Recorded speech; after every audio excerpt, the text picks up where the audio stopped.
This is Sumit Kumar. I hope आप लोग बहुत अच्छा होंगे और बहुत अच्छा मैथमेटिक्स कर रहे होंगे। आज आईएसआई का मैथ का एग्जाम हुआ 2026 का। और जब से ये एग्जाम हुआ है तब से स्टूडेंट्स के lot of messages and calls भी आ रहे हैं, मेल्स भी आ रहे हैं कि सर क्वेश्चन का लेवल इस पर बहुत टफ था, क्वेश्चन नहीं बने। जो यहाँ बच्चे पढ़ते हैं या जो नहीं भी पढ़ते हैं वो भी, जो नहीं पढ़ते हैं उनका थोड़ा संख्या ज़्यादा था ये बोलना कि क्वेश्चन का लेवल पिछले बार के कंपेरिजन थोड़ा बहुत ज़्यादा था, हायर लेवल का था, इस टाइप की चीज़ें। तो मुझे लगा चलो इसी पे बातचीत कर लेते हैं। तो चूंकि मेरे पास क्वेश्चन है सो आई कैन टॉक, ठीक है। तो इस वीडियो में हम लोग उसी पे बात करेंगे कि इस बार का एग्जाम का लेवल कैसा रहा, क्या पॉसिबिलिटी है कि कैसा कट ऑफ हो सकता है या नहीं हो सकता है, वो सारी चीजें। ओके। तो पहले आपको पता होगा आईएसआई का जो एग्जाम होता है मैथ का, दो सेक्शन में होता है, एक मॉर्निंग सेशन एक आफ्टरनून। उसमें एक ऑब्जेक्टिव पेपर और एक सब्जेक्टिव पेपर। तो पहले ऑब्जेक्टिव की चर्चा कर लेते हैं। मेरे पास ऑब्जेक्टिव क्वेश्चन है। मैंने लगभग क्वेश्चन चेक कर लिया, मतलब पूरा स्कैनिंग कर लिया एक तरीके से क्वेश्चन। तो मुझे क्वेश्चन का लेवल एज यूजुअल जो आईएसआई में रहता है हर साल ऑब्जेक्टिव का, कुछ वैसा ही है। हाँ, कुछ क्वेश्चंस हैं जो लाइक, जो लोग कनेक्टेड वगैरह में ज़्यादा फंसे होंगे या टॉपोलॉजिकल वे में ज़्यादा कंफर्टेबल नहीं होंगे तो उनको शायद टफ लगा होगा, और वो लाजमी भी है। तो जैसे कि मैं एक क्वेश्चन ही आपसे पूछूं, बताऊं कि ये सेट, जैसे सेट था X Y Z R three का, जहाँ X square Y square plus Z square equal to one और X square plus Y square minus Z square equal to zero. तो वो सेट कनेक्टेड है, कॉम्पैक्ट है, ये सारी चीजें थी। तो जो लोग कनेक्टेड जस्ट आर तक फोकस थे, आर टू तक थे, तो शायद उनको दिक्कत होगा, लेकिन दिक्कत होगा ही इस क्वेश्चन पे। लेकिन जिन्होंने मैट्रिक्स बेस पढ़ा होगा कि how to check something is connected when something is given in union of two sets, तो they can easily answer this question. लेकिन वैसे कितने स्टूडेंट्स होंगे, बहुत रेयर, राइट। तो बट एनीवे, तो ऐसे ही सारे क्वेश्चंस रहे हैं। लीनियर के क्वेश्चंस एज यूजुअल जैसा रहता था। हाँ, लेकिन कुछ थोड़े से ब्लॉक फॉर्म में आना, उस टाइप के क्वेश्चंस रहे। सरप्राइजिंगली इस बार रिंग थ्योरी का क्वेश्चन थोड़ा सा मजेदार रहा, राइट। एक तो मैंने सॉल्यूशन भी डाल दिया, हाँ, मैंने कुछ सॉल्यूशंस भी डाल दिए हैं आपके एमएथ के, आप उसको चेक कर सकते हैं। आने वाले दिनों में और भी कुछ सॉल्यूशन आपको मिल जाएगा। बट जहां तक क्वेश्चंस की बातचीत है, तो ग्रुप के क्वेश्चन लगभग ठीक ठाक थे, मतलब इजी टू मॉडरेट आप बोल सकते हो। मॉडरेट भी नहीं, मतलब ठीक थे, पढ़े होंगे कॉन्सेप्ट आपसे बन गए होंगे। रिंग के क्वेश्चन थोड़े, पार्टिकुलरली जो आइसोमॉर्फिक इमेजेस की बातचीत हो रही थी, उस पे थोड़ा सा प्रॉब्लम था। अगर आप कॉन्सेप्ट नहीं जानते होंगे तो, या काउंटेबिलिटी अनकाउंटेबिलिटी आपको पकड़ नहीं होगा तो, उस टाइप की चीज़ है। बट जैसा मैंने बोला कि एज यूजुअल जैसा पहला रहता था, वैसा ही लेवल का इस बार भी पेपर रहा है। बहुत खास अंतर नहीं रहा कि पिछले बार के कंपैरिजन इस बार एकदम आसान कर दिया या बहुत टफ कर दिया, आपसे बने ही नहीं। ऐसा नहीं है। आईएसआई का कि ये खूबी होता है कि क्वेश्चंस का क्वेश्चन चेंज होते हैं, बट जो क्वालिटी ऑफ क्वेश्चंस हैं लगभग जो एट द एंड जो लेवल होता है लगभग वही रहता है। हाँ, उसमें 19-20 कुछ हो सकता है, बट ऐसा नहीं कि 19 से 26 लेवल चल गया और या 19 से 10 आ गया, ऐसा नहीं होता है। वैसे ही है। तो जो लोगों के कॉन्सेप्ट उस टाइप के नहीं क्लियर होंगे, मुझे लगता है कि उनको थोड़ा इसमें फेस करना होगा इशू, शियरली। ठीक है। एनीवे, रियल के भी क्वेश्चंस, रियल के अगर मैं बातचीत करूं तो रियल का क्वेश्चंस ठीक था, एज यूजुअल। मतलब मॉडरेट लेवल के भी क्वेश्चन थे, टफ भी थे। अगर मैं स्टूडेंट पॉइंट ऑफ व्यू से बोलूं तो टफ सेक्शन वाले क्वेश्चन भी थे, लेकिन मुझे इजी टू मॉडरेट लेवल में लगे एज अ टीचर। बट अगर मैं स्टूडेंट पॉइंट ऑफ व्यू से देखूं तो रियल का कुछ क्वेश्चन टफ की कैटेगरी में था इस बार। ओके। ओके। एक क्वेश्चन मतलब यूनिफॉर्म कन्वर्जेंस पे बड़ा अच्छा हर साल पूछता है, इस बार भी पूछा है। और फिर एक एक्सपोनेंशियल फंक्शन दे के उस पे सीक्वेंस में पॉलिनॉमियल्स कन्वर्ट करेगा कि नहीं पॉइंट वाइज यूनिफॉर्मली, उस पे पूछा है। तो मतलब बड़ा अच्छा लेवल ऑफ क्वेश्चन दिया है इस बार, मतलब बहुत बढ़िया दिया है। एक मैट्रिक फंक्शन दे के उसके डेरिवेटिव पे दे के पॉजिटिव डेफिनेट स्क्यू सिमेट्रिक ये पूछा गया। बहुत मजेदार। ग्रुप थ्योरी के क्वेश्चन, एक क्वेश्चन थोड़ा सा अच्छा लेवल था, मॉडरेट टू टफ, बाकी सब ऐसे ही थे। 215 ऑर्डर के ग्रुप के बारे में पूछा जा रहा है कि उस ग्रुप के बारे में आप क्या बता सकते हो। और जेड क्रॉस जेड से रिंग होमोमॉर्फिक रिंग का बोले, इस बार क्वेश्चन बड़ा सरप्राइजिंगली बड़ा अच्छा रहा लेवल। ओके। हाँ, फिर रियल का एज इट इज ऐसा रहता है। सो कोई फंक्शन है F of X square equal to F X satisfy कर रहा है which of the following true if F is differentiable there exist T such that F dash T equal to 0, F is bounded, F is continuous, F must be constant, F is bounded on this, then F is bounded on R, something like that. So they are doing like this, ठीक है। तो बड़ा ही अच्छा रहा question. तो इस इस level of question को देख के मतलब रियल के तो हमेशा ही क्वेश्चन आईएसआई के बहुत ही स्टैंडर्ड रहते हैं, बहुत ही स्टैंडर्ड क्वेश्चन रहता है, राइट है। पार्टिकुलर यूनिफॉर्म कन्वर्जेंस वगैरह का जो क्वेश्चन थे इस बार बहुत मजेदार क्वेश्चन रहे। उसके बेसिस पे मैं बोलना चाहूंगा कि इस बार पीएमए का जो क्वेश्चन है वो जो ऑब्जेक्टिव पेपर का जो क्वेश्चन रहा बहुत अच्छा रहा। मॉडरेट टू टफ की कैटेगरी में मैं डालूंगा।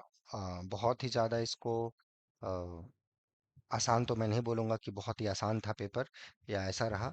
हाँ, चूंकि मैं इस डोमेन में हूँ, पिछले 25 ईयर्स से मैं हूँ, तो मेरे लिए खैर वो अलग चीज़ है। बट मैं स्टूडेंट्स पर्सपेक्टिव से देखूँ तो इस बार का क्वेश्चन का level moderate to tough level पे रहा है, ठीक है। तो मुझे लगता है कि जो स्टूडेंट्स कॉन्सेप्चुअली बहुत अच्छा पढ़े होंगे या चीज़ों पे ध्यान दिए होंगे उनसे ही लेवल के क्वेश्चंस बने होंगे, ठीक है। ओके, नाउ अब आते हैं सब्जेक्टिव पेपर पे, ठीक है। लेट मी सी सब्जेक्टिव पेपर।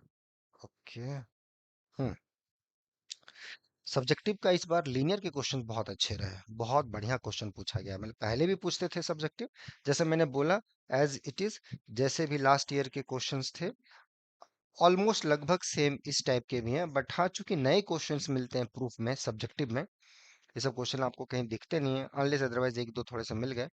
तो क्वेश्चन का जब नया क्वेश्चन आपको सब्जेक्टिव में मिलता है तो लगभग लोगों को टफ ही लगता है, राइट है, वो लाजमी है। आपकी जगह मैं भी रहूं तो ऐसा ही लगता है कि मैं अगर स्टूडेंट पॉइंट ऑफ व्यू से देखूं तो ऐसा ही लगता है। बट ट्रस्ट में क्वेश्चन का लेवल ऐसा नहीं था कि बहुत ही ड्रास्टिक चेंज हुआ है, सेम लेवल क्वेश्चन से मैं आपके लिए पढ़ देता हूँ, मैंने तो सॉल्यूशन भी दिया था।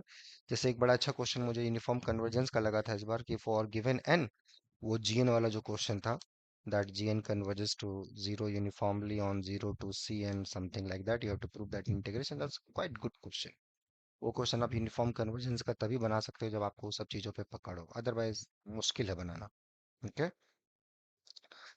मैट्रिक्स स्पेस का एज यूजुअल जैसा रहता है, integer, boundary, empty, non empty, countable, uncountable, ऐसा रहा। और फिर से एक क्वेश्चन और था रियल का। आपको पूछा गया था कि एफ आर से आर जो डिफरेंशियलिटी फंक्शन है, पॉजिटिव फंक्शन है, डिफरेंशिएबल है, और G T equal to log of F T define कर रखा है, और F of pi by four equal to root T F zero है। तो प्रूव करना है कि there exist C such that G dash C equal to tan of C. इसने हिंट भी दे रखा है कि फंक्शन आपको क्या कंसिडर करना है। तो अब इसको मैं टफ की कैटेगरी में कैसे दूंगा, एक तरीके से इसने पूरा सॉल्यूशन ही आपको दे दिया है। अब वो हिंट कैच करना आना चाहिए। अगर ये हिंट नहीं कैच कर पाओगे तो फिर आई आई साई में आप कैसे सर्वाइव करोगे। आई साई पास करना भी उतना इंपॉर्टेंट नहीं जितना वहां सर्वाइव करना इंपॉर्टेंट है। करेक्ट है, बहुत सारे लोग 50% लोग स्टूडेंट छोड़ देते हैं मैथ के एग्जाम में, जो ऐसे करके जाते हैं। तो इसने हिंट दे रखा है कुछ कुछ क्वेश्चंस का, और वो हिंट आपने क्या किया होगा, बन गया होगा। नहीं तो कोई बात नहीं, मैं बना दूंगा आने वाले दिनों में। एंड एक वेक्टर स्पेस का बड़ा ही मजेदार क्वेश्चन था, कोई सब स्पेस आर थ्री का 2 डायमेंशनल का, और you are collecting all those linear transformation जो उस W को W पे ही मैप कर रहा है, मतलब W invariant, you are looking all those transformation which are W, जिसके लिए टीन वेरिएंट हो जाए। तो फिर बोल रहा है कि अच्छा, ये जो V जो आपका वेक्टर स्पेस हो रहा है इसका डायमेंशन या बेसिस पूछ रहा था, कि बेसिस लिखो। पहले डायमेंशन हम निकाल सकते हैं, एक लाइन का सब चीजें हैं कि इनवेरिएंट सब स्पेस है for respect to all such transformations, तो उसका डायमेंशन क्या होगा। because this collection of linear transformation is a subspace of your M3R, right है ना, या फिर linear transformation from R3 to R3, तो उसका क्या डायमेंशन है, इसका इनवेरिएंट सबस्पेस से क्या रिलेशन है, वहां कैसे डायमेंशन निकालते हैं। तो वो कनेक्शन इन दोनों के बीच का, हेयर एंड देयर, वो चीज, अगर वो ब्रिज आपको पता हो तो आसानी से क्वेश्चन बना होगा, अदरवाइज फिर नहीं बनेगा, ये क्वेश्चन बनेगा ही नहीं आपसे, ठीक है। तो इस बार मैंने बोला ना, जैसे आपके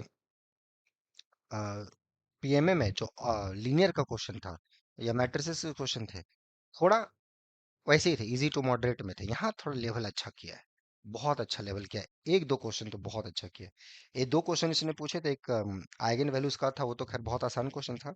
बट एक जो दूसरा इन्होंने पूछा है बेसिस से रिलेटेड, वो थ्योरी जब तक आपका स्ट्रांग नहीं रहेगा आप नहीं बना पाओगे। जो आसान क्वेश्चन मैं आपको बता देता हूँ, आप लोग देखे होंगे बट मैं फिर से रीड आउट कर देता हूँ। एन क्रॉस एन का एक रियल मैट्रिक्स है जिसके N distinct real eigen values है। तो आपको प्रूफ करना है कि एक सी रियल नंबर मिलेगा such that all eigen values of A plus C I are positive, है ना। ए ए के सारे आइगन वैल्यूज रियल हैं, तो आपको प्रूफ करना है कि सी आप ऐसा रियल नंबर चूज कर सकते हो ताकि इसके सारे आइगन वैल्यूज पॉजिटिव होंगे, ए प्लस सी आई, तो इसको अब क्या आपको आसान ही बोलोगे, है ना? सिंपल सा मैट्रिक्स का क्वेश्चन है। लेकिन अब मैं उस लेवल से बोल रहा हूँ कि जो स्टूडेंट ने 6 महीने रिगरस वे में पढ़ाई करी होगी, उसके पॉइंट ऑफ व्यू से मैं बोल रहा हूँ। ये नहीं कि जस्ट 1 महीने या 15 दिन का क्रैश कोर्स किया तो उससे फिर वो मुश्किल है। जिसने 6 महीने अच्छे से पढ़ा होगा, चीजों को समझा होगा, तो फिर उसके लिए एक लाइन का आंसर है, मतलब इसमें ज्यादा समय नहीं लगा होगा मेरे ख्याल से। 2 से 3 मिनट में स्टूडेंट ने दिया होगा इस क्वेश्चन का आंसर। लेकिन जैसे मैंने वो इनवेरिएंट सब स्पेस वाला बोला, वो उतना भी जल्दी नहीं बनना होगा बहुत सारे स्टूडेंट से, लेकिन बन गया होगा अगर आप सही दिशा में सोचे होंगे तो वो मॉडरेट टू टफ की कैटेगरी में था, बट ये सब तो आसान क्वेश्चन हो गया। डिपेंड करता है आपका प्रिपरेशन कैसा रहा होगा, ठीक है। एक फंक्शन रियल का जैसे था कि g2 r zg the zero state of this sequence of real value function converging uniformly to a function f. If zb zf is ab, then so that for all epsilon there exists an epsilon zf intersection this zf contain a minus epsilon से a plus epsilon के बीच में। बड़ा मजेदार question. तो it's talk about the zeros of f and zeros of your function fn. So, okay, question क्या है? You have a sequence of function which converges uniformly to a function, and talking about the zeros of the sequence of fn's and zeros of f. What is the relation? Very good question.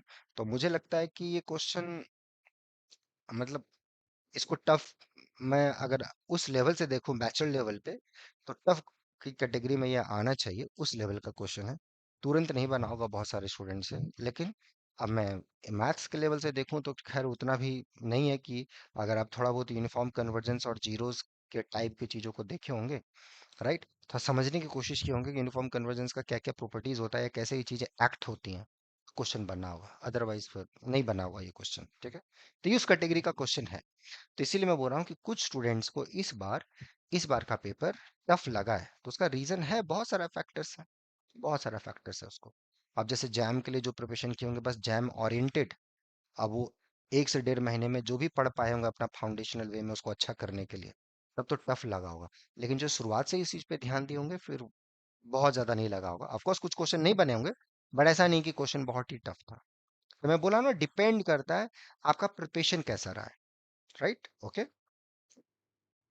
हाँ, anyway, group का question मतलब ठीक है, मतलब उतना भी नहीं, but ठीक है। मैं एक जैसे एक रीड आउट करता हूँ।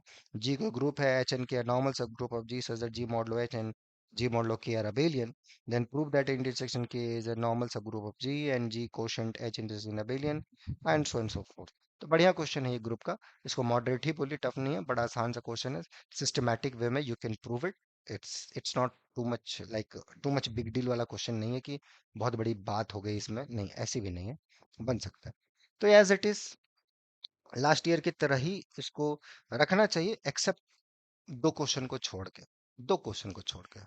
और वो आप देखोगे ट्रेंड में ना, तो लगभग आई सही का ही रहा है। कभी ना कभी कुछ क्वेश्चन सेक्शन के बहुत आसान रहते हैं, तो कुछ बड़े अच्छे से क्वेश्चन डाल देते हैं जो आपसे बनेंगे ही नहीं। तो वो इस कैटेगरी का क्वेश्चन है इस बार, तो लगभग वही है।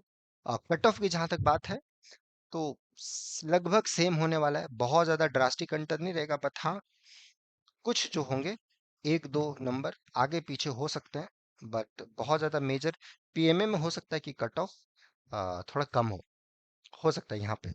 पिछले साल की कंपैरिजन इस बार का यहाँ का जो कट ऑफ होगा पीएमए का, थोड़ा सा कम हो सकता है। फॉर एग्जांपल जैसे पिछले साल लेट्स से 100 में, मान लो ये 100 मार्क्स का है, और पिछले साल मान लो इसका कट ऑफ होगा लेट्स से 50, फॉर एग्जांपल मैं हाइपोथेटिकल बोल रहा हूँ, तो इस बार हो सकता है कि 45 तक जाए।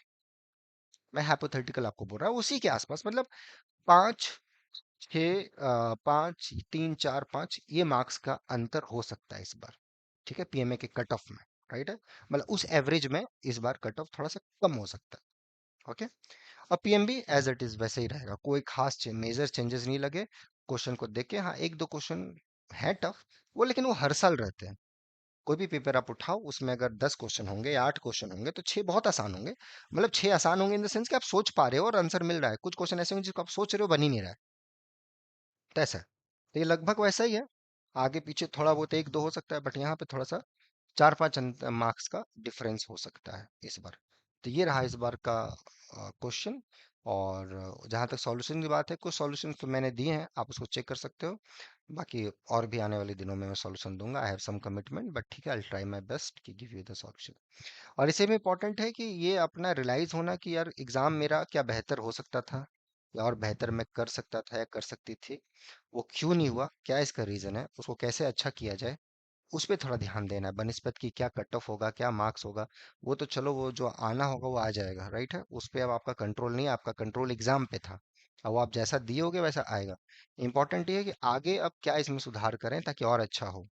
तो आगे के लिए यहाँ पे 2 जून से रेगुलर बैचेस हैं। अगर आपको लगता है कि आप फाउंडेशन और अच्छा करना चाहते हो, और अच्छे से तैयार होना चाहते हो और सब एग्जाम्स के लिए, एमएथ आपका खराब गया लेकिन आप पीएचडी के लिए और सिंसियर रहना चाहते हो, अभी से पढ़ना चाहते हो, अभी से उस चीज़ पे जोर जान से लगना चाहते हो, तो 2 जून से रेगुलर बैचेस स्टार्ट हो रही हैं। तो जो स्टूडेंट जुड़ना चाहते हैं वो मेल कर देंगे novelforum05@gmail.com पे, ठीक है।